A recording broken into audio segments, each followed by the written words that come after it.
Hello, everyone. Welcome to another episode of Reference Roundtable. My name is Michael, and we're all here today. So we have Lacey and Sarah. All three of us are here, and we decided to try something a little different for today's episode. We've done episodes similar to this before, but to make it extra special and Thanksgiving themed, we did it with a little twist this time. So speaking of Thanksgiving, it's probably a good time to mention, just as a reminder, we won't be here next week because next week at this time, it will be Thanksgiving. So hopefully we are taking long naps after eating delicious meals, or we're preparing to eat delicious meals. Fingers crossed. So and hopefully you are too. Yes. So hopefully you all have a safe and wonderful Thanksgiving. And so we are going to celebrate in our own Reference Roundtable way today with some free association prompts. So if you've watched one of our free association episodes before, they're just little like one sentence prompts that are like, think of a book that reminds you of this or something like that. Yeah, and you'll catch on. Yes. Yeah. The more I explain it, the more yes. confusing it's going to sound. It's very simple. And before us here, we have a spread of some Thanksgiving classics. So some really popular. We can flip to part of the view here. See? They're kind of wonky. They're flipped, but that's they are. okay. You can tell. You can tell. So it's like we've set the table for our own little I mean, I wish this was real. I think our coworkers would be like barging in, though, if it was. I don't think we'd get away with having it all to ourselves. I think we're going to leave hungry today. We are going to leave hungry today. So on each of these pictures of a popular Thanksgiving dish, on the underside is where our free association prompt will be. And we brought a few books with us today that we think like might tie into some of these that we just wanted to show. So we might speak up and show you one of the books in front of us as we go through this. But we'll just kind of see. I think we could dive in. Yeah, we'll see where it takes us. You want to go first? Sure. We'll start with the green bean casserole. Green bean casserole. All right. So a book that makes you feel thankful for food. Oh. This is one of the books I brought. Oh, okay, you want to start then? I brought Bundt Cake Bliss. Ooh. And I actually talked about this. If you are a long time watcher, probably 4 or 5 years ago. So oh, really? I was like, I remember. If anyone remembers Jessie, our lovely former coworker, it was her last episode, and she and I made recipes. Yeah, I do remember that. So it's called Bundt Cake Bliss, Delicious Desserts from Midwest Kitchens by Susanna Short, and it's exactly what it sounds like. And I love this book. I've actually made, it was like an orange-flavored Bundt cake because it's very Midwest. It's like, buy yourself a box of cake mix. Throw a can of this and that, and that is my kind of cooking. So I love it because they are really good recipes, but they're very. You don't have to be a chef. Okay. So that was mine. It was just like I said, good recipes, but also very like touches my Midwestern heart. Yeah, and like a little memory of a former coworker. Yeah. I distinctly remember that episode, and I feel like I watched it from home, and I can't remember why. You weren't there. I wasn't here. Why? But I remember being like, "Oh my gosh, yeah. that sounds so delicious," and I'm missing out. Food. I think of Midwestern food from our open book club. This past year was the book we read for November, and it had all this history about all these common Midwestern foods, and talked about how like the made right, the loose meat sandwich or whatever you want to call it, it was invented here in Sioux City, and it made me think of my grandma who's passed away, and so I had all these fun memories I got to relive with that one. Nice. So that's what I think of. Do you have one? I guess not. I don't know. I guess it was just making me think of, after you talking about Midwest and recipes, we do have a huge local history section of local cookbooks, so that's really cool to know. I did a display last year on that with some of the recipes that are popular, but anytime you want to come in and take a look at those there's cool. Tons, like old church ones and like organizations, and you get yourself some good cool. Midwestern salad for sure. Yes, for sure. And I think there is like there's probably a ton of different loose meat sandwich recipes and things like that, so yeah, those are fun to look they're through. Very fun. All right. Well, next one. Okie dokie. I think I would like a dinner roll. A book that makes you feel thankful for libraries Mine that I can think of is another open book club book from our list that we just finished this year. It was Lula Dean's Little Library of Banned Books. And that one's not necessarily about the public library, right? But it's about those little free libraries. And it inspired me to kind of like go find all of them throughout Sioux City. And I learned that we have so many. And if you go to the Little Free Library Organization's website, they have a map and you can see them. There's like there's over 25 in the Sioux City proper, and then if you go out to the suburbs there's even more. So that book made me feel really thankful, not just for like public libraries but for the little free libraries that people kind of tend to, and it's so cool to see how much love people put into those. That's mine. I guess I'm gonna make the argument that every book makes me angry. I think that is a strong argument. That's good. You can get whatever, even like basically you can read anything you want from the library, because even if we don't have it right here, we have our amazing ILL, interlibrary loan program, that we can order from other libraries. We can try to get books for the library. So yeah, I'm just thankful. Like, books make me thankful for the library. That's right. My pick is kind of, I feel like it's a super obvious one. I picked The Bookwoman of Troublesome Creek. Oh, that's a good one. By, I wrote her name, Kim Michelle Richardson, I believe is the author. And that one, I kind of almost took it literally. Like, it makes me thankful for actual physical libraries and how, like, we're so lucky up here in Iowa and the surrounding states that so many communities have their own library. Even if it's small, they have a place you can go and check out books and check out movies. That's a good one for sure. Lori says hi. So hi, Lori. Hi. And Teresa says Dewey the cat.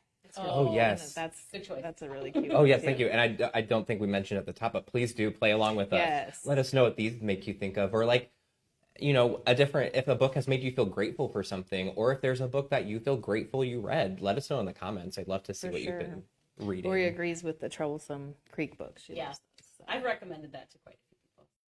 All right. Cool. Okay. I'm going for the pumpkin pie. Ooh. One of my It's not time for favorites. desserts. I start with dessert. Life's too short. Okay. This one is a book that makes you feel thankful for friendship. And I actually did bring that book.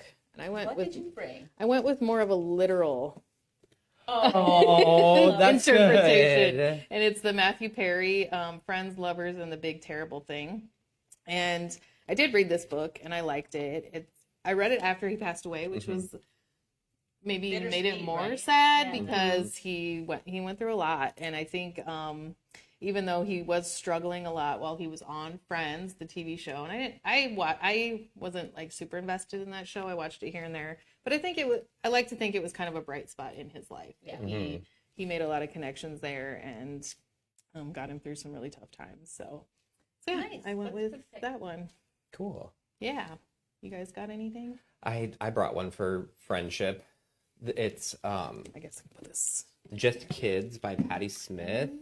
And I think it won like the National Book Award in 2011, 2010. Came out in 2010 and has become sort of like a classic of memoir since then. It's one of my favorite books I've ever read. And it's sort of like, it's a memoir Patti Smith is writing, so it's about her life, but it's also like a love letter to her friendship with Robert Mapplethorpe, who was this really influential and controversial artist who was popular in the late 70s and the 1980s.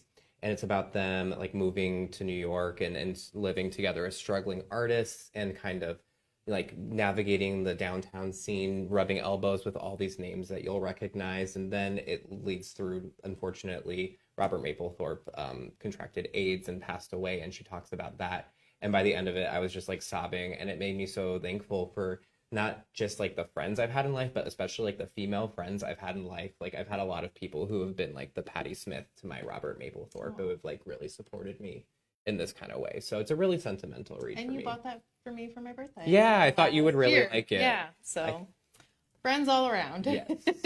Mine needs really no introduction or description. I picked Frog and Toad, Our Friends by Arnold Lobel, because like you can't go wrong, and that's why I didn't bring it, because the copies at the downtown library are checked out right now. That is a really good pick. I was just like, everybody loves Frog and Toad. Yeah. That's great. I certainly did when I was growing up. I did too. And like clearly kids still do. Lori says she is grateful for Midnight Library. It really made her think, and she's thankful for friendship. With her she's saying her book for friendship would maybe be Someone Else's Shoes. Ooh. I'm not sure if I know who that one's by, but well, awesome. Sorry, go ahead. Makes me think we would see what it's like to walk in someone else's shoes. Mm-hmm. It's your turn, yes. Let's go turkey. Ooh. All right. A book that makes you feel thankful for science. What did I pick? Oh, Go for it. You have go one ahead. picked? I'm thinking, like, just because she passed away recently, I read Jane Goodall's Seeds of Hope, I believe is what it's called. Oh, perfect. And it's her book about plants and the world of plants. And I'm not a botanist. I don't really know a whole lot about the world of plants. And she taught me so much, and I found it so fascinating. So we have that Jane Goodall book, and plenty of others of hers as well. So if you want to see her writing. I picked a short history of nearly everything by Bill Bryson. I really like it. Yeah.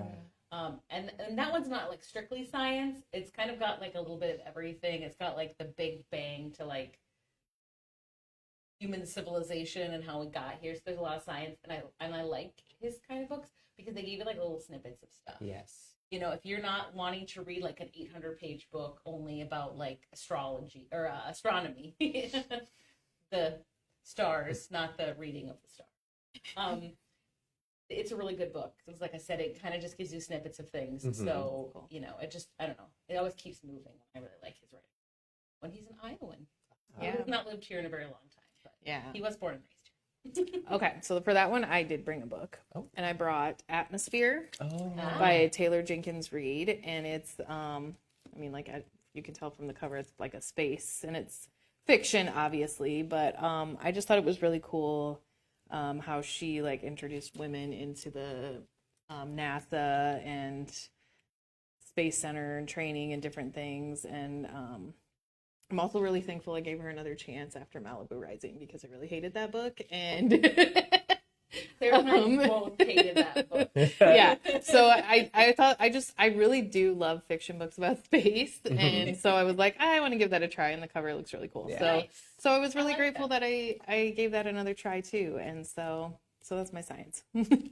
That book reminded me of my fourth grade science teacher, Ms. Peterson. And so if you're out there, Ms. Peterson, shout out to you. She like taught us all about NASA and space exploration, all that stuff. And she even kind of had hair like that too. That's So cool. it makes me think of Ms. Peterson. That's cool. It also takes place in 1984 when I was born, so that was Nice. another like, Later. this is so cool. Meant to be, meant to be. Is it me? Yes. Okay. I would like some mac and cheese, if Oh, you wait. please. Oh, Before we move on, Ooh. Teresa says Thunderstruck by Eric Larson. I was just thinking. That's a good one. Yeah. What's I'm a it big about? Eric Larson fan. What's Thunderstruck about? I don't I remember. can't remember either. I was just thinking though. I need to read another Eric Larson book. It's the one that I know. I just know it's good because I've read like honestly I think every single one except for that one of his. So I know. Oh, I'm sure it's good. Even though Yeah. I haven't read it.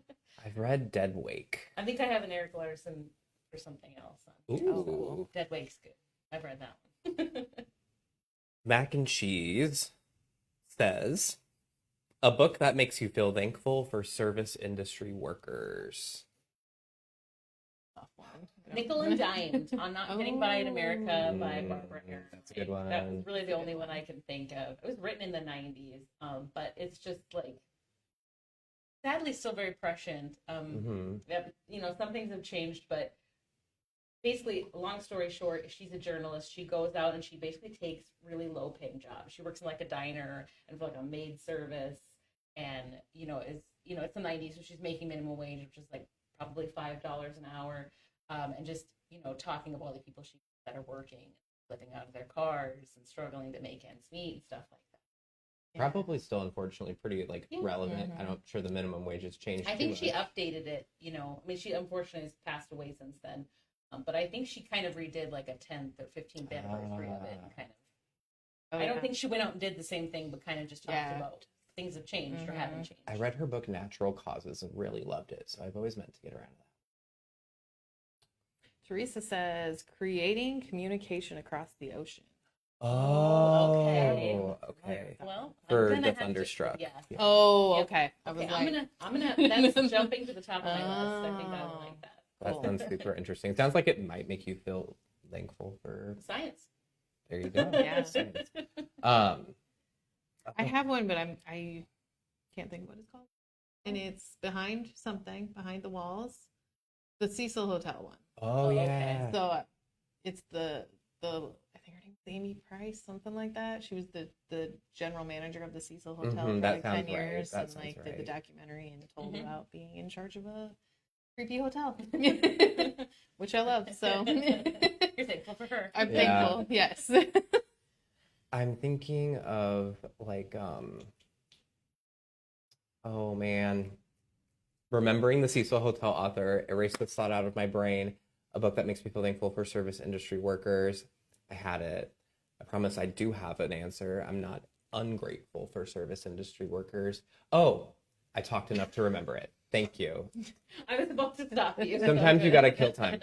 It's The Sentence, which we read together by Louise Erdrich, because it was so they talked about like running a bookstore during the pandemic and like social unrest, and that one really I thought did a great job of talking about like the service industry workers and what they were going through in that time. So The Sentence by Louise Erdrich. I finally remembered it. Cool. All right. Is it my turn? Yes. I'll go with Grady. There you Oh, go. Teresa says The Maid. That's a good one too. Ooh, Yep. that is a good one. A book that makes you feel thankful for entertainment and the arts. That one I feel like I have many that I didn't know. It was hard to narrow down. I'll thank all you guys are talking for it. Well, I've got High Noon, The Hollywood Blacklist, and the Making of an American Classic by Glenn Frankel. Ooh. And High Noon is obviously a very classic Western. It was made during kind of the Hollywood Red Scare, the House of, what is it called? The House Committee on Un-American Activities was going on. And the movie High Noon is really an allegory for that. It's this marshal who's going up against these outlaws, one guy against, everybody else. I think it was like the screenwriter of it was being investigated at the time by the committee. So yeah, I'm glad that subversive film out there. Yeah. I love nonfiction about stuff like that in that era. That sounds like old good. movies. I knew. I would read that for sure. Mine is fiction, actually, for this one, and it's from the young adult section. So this is a young adult novel, and it's Dumplin' by Julie Murphy. This one was a big release. 2016 is when it was added, and that sounds about like when it was coming out. It's like the 2010s, almost a decade old now. And it's about this daughter of this woman who won a bunch of pageants. Her mom was really big into the pageant scene.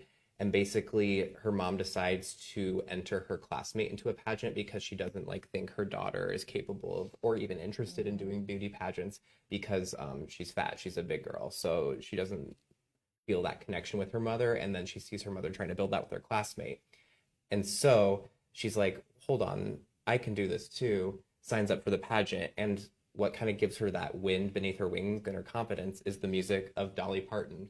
So throughout this entire story, Dolly Parton is sort of like this fairy godmother character, and she references all these specific Dolly Parton songs in here.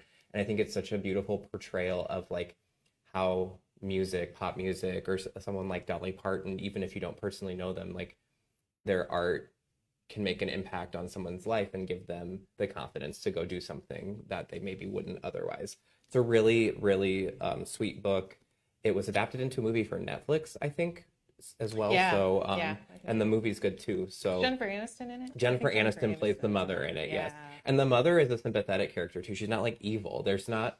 This book plays with the gray areas and all these different relationships. So I really love Dumplin'. I can't recommend it enough. It's by Julie Murphy, and even though it is a young adult book, I do recommend it to adults as well. Cute. Okay, I thought of one.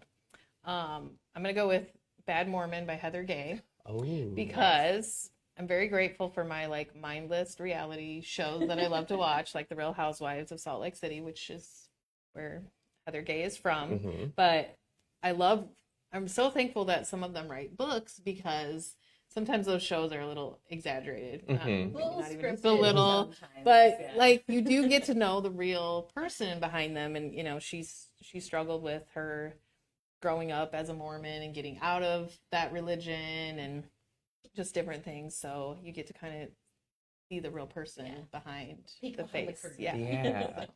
That's the thing Yeah. about the housewives, especially. Like, a lot of them were really successful on their own before they joined the show. So they have like a whole other life Yeah. that's real. You know? Yeah, exactly. Do we have any more Teresa comments? says Okay. Murrow. She said good night and good luck might be the title. Oh, I've sure. definitely heard of that. Edward R. Murrow. Yep. Cool. That would be a good one. I haven't read that. Yeah. But I think I would really enjoy that. Yeah. Okay. All right. Ooh, this is a fun one. I'm glad I picked this one. A book that makes you feel thankful for something oddly specific. I something sprang to my mind right away when I read Really? it. Yeah. I haven't thought of one. I picked Destiny of the Republic, A Tale of Madness, Medicine, and the Murder of a President by Candace Millard. And I need to tell you why. I think a lot of people probably have heard of this book, even if they haven't read it. It's a phenomenal book. This book made me so grateful for antiseptic and sterilization of medical tools.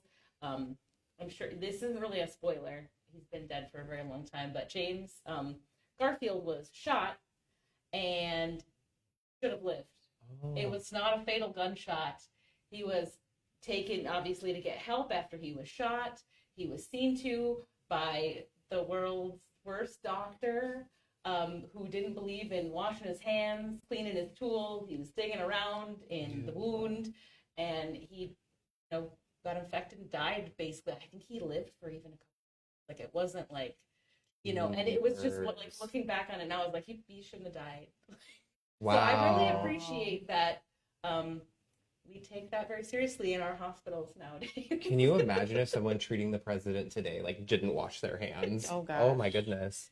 There was, Wow, it was beginning to be accepted back then, but there was just a certain cohort of doctors who just kind of felt like they knew better. They've like, no, I've been practicing for 30 years. We've always done it like this. And that's not, I'm not knocking just doctors. We all get like that, We get stuck in our ways and we're like, no, I know what I'm doing. But it really, you read that and you're just horrified. Every step they take, you're like, why are you doing this anyway? I can't recommend it enough, though. It's a really This is very strange, and I don't remember all the details, but I was corresponding with a doctor in Switzerland, no joke, for work.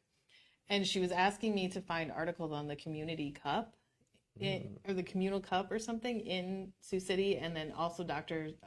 Susan LaFleche, who was one of the the first women Native American doctors in the area. And she's doing this great big project and research on these sorts of things and how they came to be, and also using like whiskey as medicine basically, but then also people were getting hooked on it and things. So that's how they got around selling alcohol during Prohibition. Yes. They would label it as medicine. Yep. So I was finding her different like articles and things with ads for the medicinal whiskey, and so I'm waiting. She's supposed to let me know when her papers come out and things. That'd be cool to see. But yeah, that just made me think of that. They're still researching things like that. Yep. So cool. I can't think of anything. I'm just trying to blank. That was my contribution. I think of the one I'm thinking of is a novel. It's a thriller. The title is Such a Bad Influence, and the author's first name is Olivia. I think it's maybe Olivia Muenter. I think it's Olivia, and the last name is the M. Anyway, the book is called Such a Bad Influence, and it's a thriller about this daughter. There's two sisters, and their mother was like this original like mommy blogger, and she raised them basically on social media after their father died in a car accident. And there was this like sad video of one of them like dancing in memory of him that went viral. So she's like, there's the sister who went viral, and it's told by the point of view of the sister who didn't. The sister who went viral has gone missing, and they're trying to find her. It is really convoluted, and it made me grateful. That's what it made me grateful for, was like the simplicity of my childhood. I didn't have a parent who was like trying to use me to create blog content, And to Well, monetize our it, parents I didn't even didn't have have- blog content. you know, yeah, no, that didn't Parents did not have that did blogs. not exist in the 90s. So it made when I was reading that book, I was like, oh my goodness, I'm so grateful that my parents did not try to turn me into a viral social media thing to make money off of. We just have infamy through VHS tapes. Oh, Yeah. I do have. Yeah. There are VHS tapes. That's true. So maybe I just missed it, you Too know. funny. But yeah, it's a really convoluted book and story, and it's wackadoodle, but such a bad influence. All right. Well, Interesting. two now. It's me. Yep. Okay. Oh yeah, Lori reiterated that. thank Olivia you. Munster. Such a bad Munster, influence. maybe like the Munster? cheese. Mm. Okay, I'm gonna go for this little. No, I want French silk pie. Who am I lying to? French silk pie, a book that makes you feel thankful for nature. That could go to a lot. That's the book that I brought. It's not the Ooh. most exciting looking cover. But I brought Leaves of Grass by Walt Whitman because I had to bring a book of poetry because I love poetry. And it's not every poem is about nature, but it's very much like a celebration of nature and humanity, like all the poems. Yeah. Cool. And the title is very naturey. Yes. Leaves of Grass. It is. Yep. I even like the font is like. Yeah, it's Leaves. really hard to read unless you know what you're reading because it's Mhm. very like stylized. But Leaves of Grass. Well, Nice. I brought a nature book too. Ooh. And mine is Wintering by Catherine May. And I know I've talked about this book before on Reference Roundtable, but I just love it. It's the power of rest and retreat in difficult times. And it kind of, it's perfect for this time of year, basically, because it's, you know, it's very positive with. the title says it all. Yes, exactly. And, you know, we have to go through the winter to have renewed, you know, nature in the spring. And, it kind of parallels that to difficult times in your life. And when I first read this, I was like, oh, I'm going to read this every winter. Yeah. It'll, you know, beat the winter blues. I haven't. Have good intentions. And it's a quick enough read. But yeah, it makes you appreciate nature and getting through things. Yeah. So, That's a very, very good title. yes. It's funny you say that. I had the same reaction. I read that book and I also was like, I'm going to read this every winter. And I Yeah. have not yet. So uplifting. You're like, I was yes, just thinking I should get I around can do to that. this. Okay, I think mine is, it's called Blood Memory. I forget the lead author, but it's also co-authored with Ken Burns because it's the book that goes with his documentary about the American buffalo. So it's a whole book about like the history of bison in this area of the country. And it's full of really good pictures, not stuff that I had seen before. And like, it's a story that I was kind of familiar just being from this area, but there was a lot of new information in it and I really liked it. It's one that I kind of want to go buy. And it made me kind of not just think about like bison, but also like the environment of where we live a little differently. So would highly recommend it. Blood Memory is its title. It's a really, you wouldn't guess it's about buffalo just from the title, but Blood Memory. Cool. All right, I'm gonna pick the last thing I would eat on this table. It's pie, more pie. Dessert. A book that makes you feel thankful for music. Okay, what's that one book that's like about creative? Oh, Rick Rubin. Yes, Rick Rubin. That book. Yeah. I don't. Creative Acts. Yes. Yes. And it's just very good. It's like what would you even call it? Meditations on Meditations, creativity. It's like, Nice. because he's a Buddhist, and so it's very informed by his spiritual He's practice. a musician, so Mhm. yeah, that one because I'm thankful I like musicians that. are smart. I doubled down And, on that. Yeah, Creative Act by Rick Rubin. I highly yeah, recommend it's it. really good. And I don't get too much into like self-helpy stuff, but I really liked that one. Yeah, for sure. Yeah. Okay. I picked kind of a bittersweet one. It's called Love is a Mixtape, Life and Loss, One Song at a Time by Rob Sheffield. And Rob Sheffield was a staff writer for Rolling Stone magazine. And this, so obviously music's kind of a big thing in his Mhm. life. And this is all about him, obviously loving music. He meets a woman who becomes his wife. And I don't think, again, I'm like really spoiling anything. They get married and she dies 5 years later. She has, I believe, like a brain aneurysm. And, you know, the whole book's about like them enjoying music together, discovering new music, going to shows, and basically like how after she passes, you know, that's kind of like what he can turn to kind of be there for him. So, and I mean, he's older than I am, but just a lot of the music that he listens to and stuff is stuff that I, grew up listening to and listened to in college. That's very sweet. Yeah. The power of music. Yeah. Yeah, I could think there's a lot. Yeah. I read a lot about music. Yeah. It's one of my favorite sections of nonfiction, I think. Yeah. Who's Lacey? All right. A book that makes you feel thankful for healthcare workers. Oh. I have one. It's another open book club book. This one's not from this past year. I think it maybe was the year before. If not that, the year before that. Fairly recent. Walk Through Fire is the title. I cannot remember the author's name, but she is the daughter of the doctor in the book. And it's nonfiction about this town where one of those trains with a flammable liquid in the tanker cars going through, it was derailed, something happened, it exploded, right? And so suddenly this tiny rural community had all these people who needed like critical medical care, and they were all sent to this small hospital where this one man, it was really him, and he was like for hours and hours and hours, just person after person, saving all these lives. And it talked about how he like couldn't even recognize his neighbors because of like how badly some of them were burnt. And so I just was so like I was awe-inspired by his story, I think. So cool. walking through fire.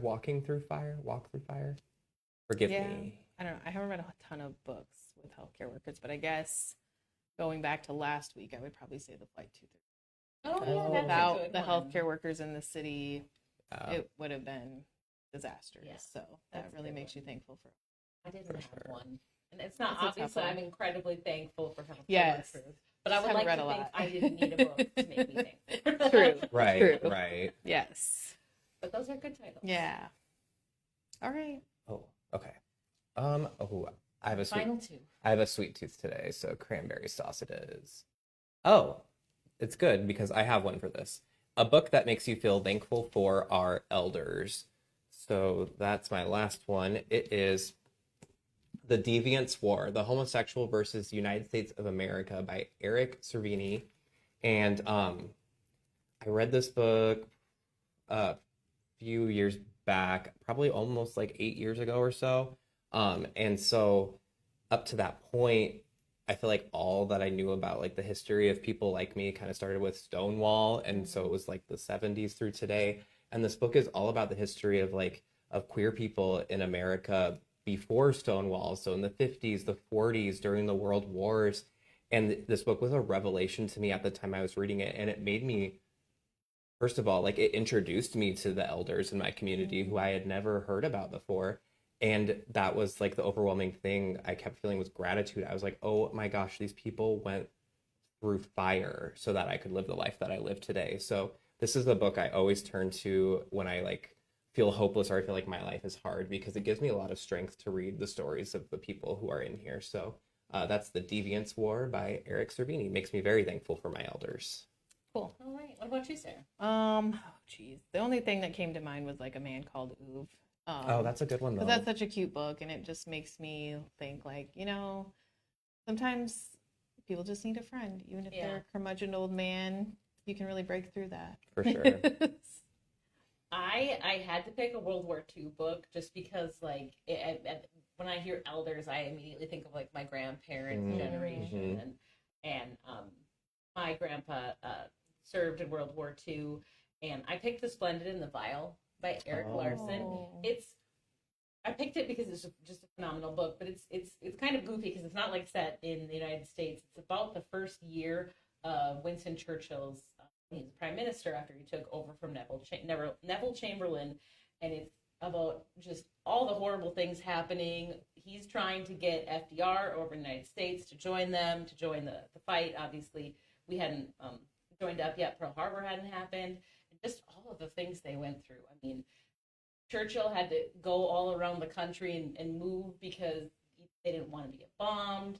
I mean, they just had to deal with so much. I mean, of course they did, in America, but like England, they literally were being bombed in their homes. Just average people, and pamphlets and things like that. So they went through a lot, and and I always think like it feels like it's a long time ago, but it was only years ago. Right. It's really not as long as it seems. Right. Right. Right. Right. They're still our elders because like they're still that close, Like, Yeah. Right. One more. I guess it's stuffing, ooh. right? Yeah. Stuffing? Okay. A book that makes you feel thankful for education.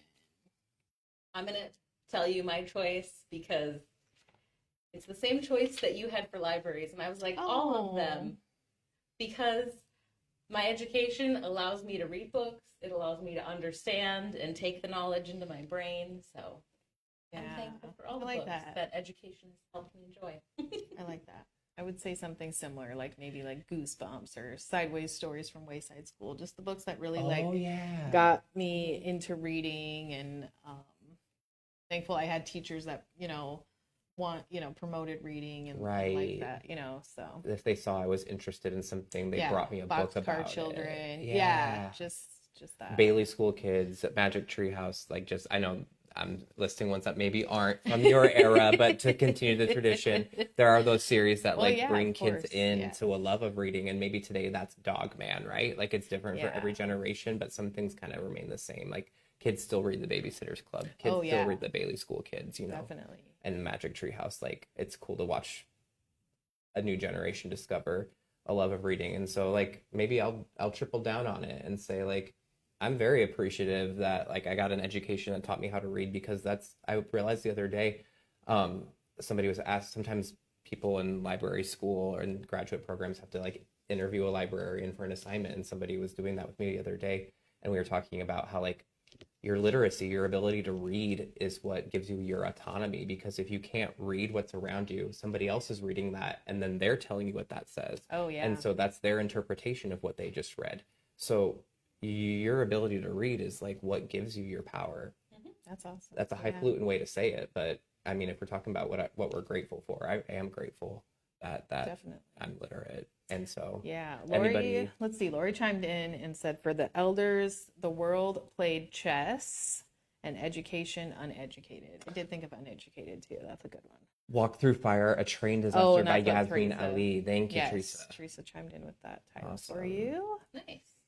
So yeah, uneducated. That's a really good book too. That is.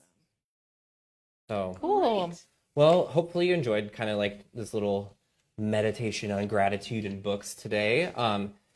If you have a book that makes you grateful for something, put it down in the comments, even if it wasn't something we talked about today. I feel like everything I read like makes me like afraid of something, grateful for something, or just like the book you're grateful for. Yeah. Because it just, you like it. Yeah.